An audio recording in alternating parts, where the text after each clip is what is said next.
అభిమన్యుడు కాదు, ఇక్కడ ఉన్నది అర్జునుడు. కాని అర్జునుడెక్కడా ఆయుధం లేని అభాగ్యుల ప్రాణాలు తీయలేదే. అర్జునుడెక్కడా ఆడవారి మీద ఆకృత్యాలను సాగనివ్వలేదే. అర్జునుడెక్కడా ప్రజల ధన మాన ప్రాణాలను హరించలేదే.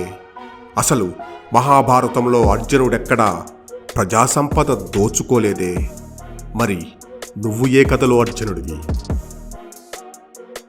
పాలనా లోపాలను అడిగిన వాళ్లను మట్టుబెట్టిన నువ్వు, నీ పాలనలో ప్రాణాలు పోగొట్టుకున్న అభాగ్యుల కుటుంబాలకు చిరునవ్వుతో నష్టపరిహారం అందజేసిన నువ్వు, బండబూతులతో ప్రజాప్రతినిధి అని చెప్పడానికే సిగ్గుపడే మందను తయారు చేసుకున్న నువ్వు, రాజకీయ ప్రత్యర్థుల మీద దాడుల్ని ప్రోత్సహించే నువ్వు, 100 కోట్లతో అన్ని ప్రధాన నగరాల్లో ప్యాలెస్లు కట్టిన నువ్వు, ప్రజల్ని నీ మద్యం మత్తులో ముంచిన నువ్వు, నీ బులుగు మీడియాతో ఫేక్ వార్తలతో ఒక్క అవకాశమని అడుక్కొని రాష్ట్రాన్ని 15 ఏళ్లు వెనక్కి తీసుకెళ్లి పన్నులతో ప్రజల నడ్డి విరిచి ఆస్తులు తాకట్టు పెట్టి అప్పులతో రాష్ట్రాన్ని చిప్పపట్టించిన నువ్వు, ఎన్ని పేర్లు చెప్పుకున్నా నీకంటూ మిగిలిన నీదైన పేరు మాత్రం గుర్తుందిగా.